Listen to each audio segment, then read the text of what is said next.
Love you too. Ow! Sweet. John, I think a big observation this week from everybody has just been how relaxed, how happy you are, how free-spirited I guess you feel. What's different about this week that you're feeling those emotions with? Honestly, I feel like I'm just at a place where I'm just confident in my own skin. You know what I mean? My career goes up and down and up and down, and what I've learned, whether I'm up on the up like right now or the down moments, just to enjoy it all. It's just such a privilege to be a part of the UFC, to be the light heavyweight champion of the UFC, and man, we got the best fans in the world, and it just feels good, man. I really just feel so alive.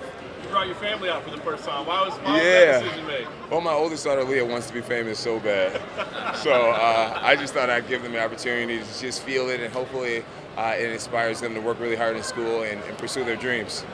This morning we did finally see the pre-fight drug test results. The picograms were there. Yeah. I guess at this point it's expected, but I wonder, is there a part of you that when those come out, you're just like, damn it, I wish these had nothing in them? Yeah, absolutely. Every time it's like an oh darn it moment, but I'm comfortable with the idea that it's going to be a part of my career, and I don't know how long this is going to last. What makes me sleep good at night is knowing that I've submitted myself to every drug test. I am getting tested by 3 of the most powerful agencies in the world. I've never avoided a test. And I just feel like the more I am accessible, the more data they'll understand, they'll have in the situation, and the more everybody will understand. I'm figuring out that there's baseball players in Major League Baseball that has the same exact supplement inside of them that are posting as well. I just found out there's another UFC fighter that has the same exact situation, and between Major League Baseball and the UFC, I think they're coming to the conclusion that these drug testing agencies are too powerful, and they're detecting things that don't help athletes at all, and therefore they're allowing athletes to continue to compete. So I know that I'm almost the leader in this whole development, and I'm comfortable in this space. I wish fans would not just look at the headlines and actually clicked on the links and read and learned what was really going on. But I've set myself free from any level of embarrassment. I have no shame. I've said many times that I've never knowingly done anything to do any type of sports enhancing, drugs or whatnot. So now I'm just here getting back to what's most important, and that's my 13th world title, making the fans happy, and trying to defeat a really promising young fighter.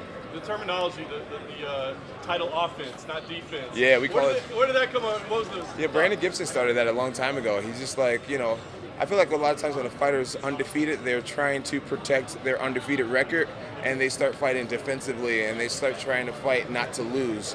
And our mentality is we're not protecting the belt, we're attacking more belts. And so that's the mentality, and that's what it's been. There's a lot of respect between you and Anthony for this fight. In your last couple, it hasn't been like that. Yeah, it hasn't. Rivalry. Do you prefer that? Do you like not having to do the trash talk, or do you?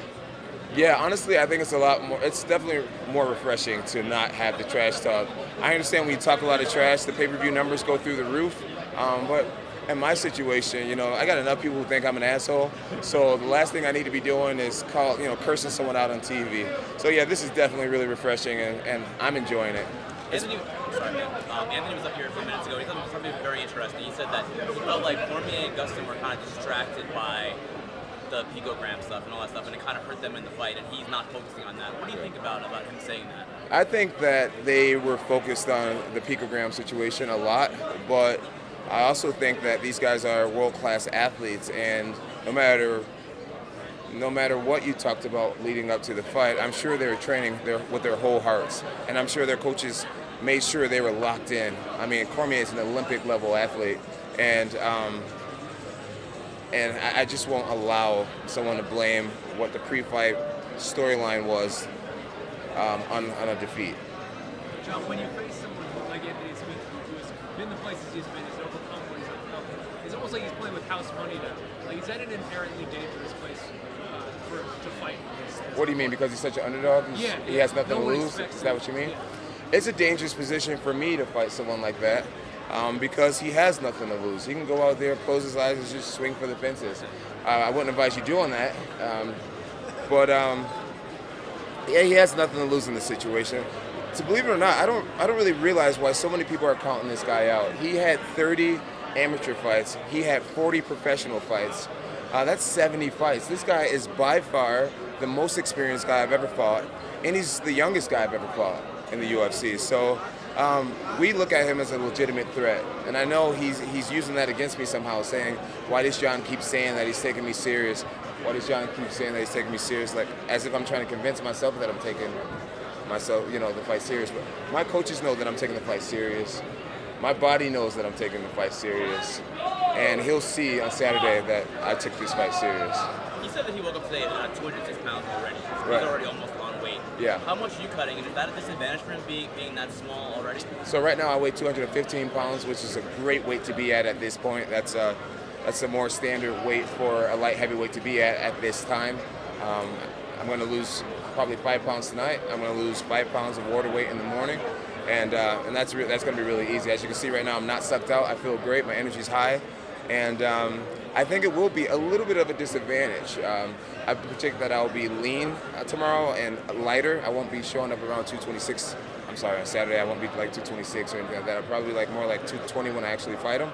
And he's going to get a full light heavyweight that's lean and fast, and I think I'm going to get a kind of a big middleweight. So this will work against them. I had a lot of coffee. I'm sorry, guys. John, these test results from earlier, they're outside of your control. They're 100% outside of my What's inside control. your control is staying extra with the fans, staying extra with media yesterday. Are you trying to do everything in your control to make this a positive environment and take things away from the negative? Absolutely, absolutely. I've been a part of a lot of negativity in my career between, fighting with DC on stage and people accusing me of this and that or whatnot. And finally, I'm just like, I'm on team positivity. I believe positivity conquers all. It does. The power of your intentions conquers all. And my intentions is to have a great weekend, to make a lot of fans happy, and to bring that new design of that UFC belt back to Albuquerque, New Mexico. John, I noticed earlier in your career when you would face off, you never looked your opponent in the eye. But that day you're looking at him straight in the eye, you're getting really close. Why the split? Well, it varies. Some opponents I look them in the eyes, and some I don't.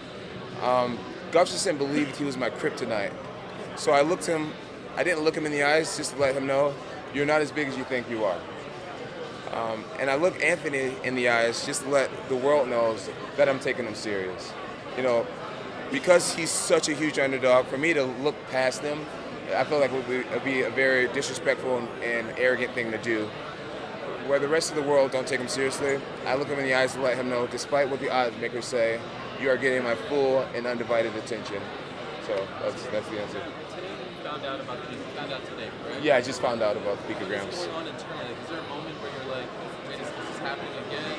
Is the fight off? How do you process it initially? When it happened in my last fight, I actually broke down crying, and I gave one of my buddies a hug, and I just cried in his arms, and it felt great. He was just like, John, you've been through too much to slow down now, When I found out the last event was canceled and being switched over, I broke down crying, man. It really hurt, and I'm at a place now where I've been hurt so many times, and so many things have happened. I've caused a lot of my own pain, and there's been a lot of pain inflicted that wasn't in my control, and I just feel like I'm just so comfortable with this scenario now. I'm not going to allow anything to hurt me anymore. Everybody knows what's going on. Everybody knows that I have something in my system that is pulsing, and I feel like the majority of the fans that are actually going to take the time to read, which are the ones that actually matter right now, I think they know what's going on. So I take out any responsibility for this whole thing, and I'm not going to let it bend me or break me. John, you've been tested, at least once a week since the last fight, at least if not more. At a minimum, but What is that most like? weeks were like 3 times a week. Is it disruptive? I mean, when do they show up? I mean, how does that work? Is it inconvenient? Yeah, it can be really crappy. I'm really fortunate that all the collectors are very respectful, but they can come anywhere from, I've had many times they've come at 6 o'clock a.m., and which is very disturbing to my training. And then there's other times where they'll come like 8 o'clock at night. There's been times where I'm having team dinners or dinner with my family, and they'll call me and say, hey, John, where are you? And hey, I'm over here at Applebee's or whatever, and they'll literally come and sit at the table next to me, which is, it can be very embarrassing, but they're just doing their job. They're just sample collectors, and I got to do my job by following the rules. Just go to the bathroom at Applebee's and take a sample. Right? I swear that has happened. Not Applebee's specifically, but yes, this has happened. Seems like the champions, former champions, they're pinnacle, you name their best, and now you're facing somebody from the generation. How much that represents your legacy? Yeah, I think my next few fights are going to tell a lot about my legacy. Like I said, Anthony Smith is the first guy in the UFC that I fought that was actually younger than me. I've beaten a lot of extremely talented athletes in their prime. But Anthony is younger, and I'm excited to answer questions to myself. How am I going to do with this next wave that's coming? You know, the Anthony Smiths, the Thiago Santoses, the Corey Andersons, the Johnny Walkers. These guys are young, they're hungry, and they're dream chasers. So I think my best years are ahead of me. This is the years where I need to kick it up even to a higher level to remain at the position I'm in. Two more questions. John, this is your biggest turnaround since UFC 126, 128. That's when you became champion. You beat Bader in February, you fought Rashad just like less than 2 months later. And you sort of give off the vibe of that young John Jones now. You know, in this day and age, it feels like everyone's waiting around for a money fight, the super fight. They win the belt, and they sit out for 8 months. You're coming back 2 months later. Do you feel more like that young, tenured John Jones who was just saying, like, give me the next fight, as opposed to sitting around and waiting for that money fight? I do kind of feel like my younger self. You know, I feel set free from a lot of things that's happened. I've finally learned how to forgive myself for a lot of things, and so I feel reborn in a way. And I feel like I have the second half of my career, and the question is, what are you going to do with the second half of your career? My second half, I vow to respect myself better, respect my body, respect my team, respect the organization and the fans, and just try to do better. And I know a great start to that is staying in the gym, staying busy. Not like I said, we don't look at title defenses, we look at title offenses. So to sit on the throne and to make everyone wait and be bougie and talk about, I don't want to fight him, maybe there should be an interim belt, or maybe I should entertain heavyweight fights and all this crap, it's not fair to anybody. The man's next in line, you give him what he wants, and that's an opportunity to get that ass kicked. John, I want to ask you a final question. Even earlier, you were talking about how easy it is for you to make this weight cut to 205. Why do you think so many people are calling for you and want you to go to heavyweight? I think people want me to go to heavyweight because, quite frankly, they want to see me lose or get close to it or take some serious damage. And at heavyweight, the risk goes up tremendously. These guys are a lot bigger than me. And they say all the time, when you get a talented little guy versus a talented big guy, the odds are in the big guy's favor, right? So I think that's the pressure. I don't think it's fair, really, because I've always been a light heavyweight. Despite who the champion's been, I've never challenged anybody at heavyweight. And I feel like I'll move up to heavyweight on my own terms when I feel like the UFC's playing ball with me contractually to entertain that. No one's entertaining any idea of switching a contract for any super fights. So we're just kind of stuck at this spot here, fighting at light heavyweight. All right, guys, it's time to get to the fans. Feel free to film some of that. There's going to be a lot of genuine smiles out here today. All right, I'll see you guys. Thank you guys so much. We're going to go. Appreciate that. We're going to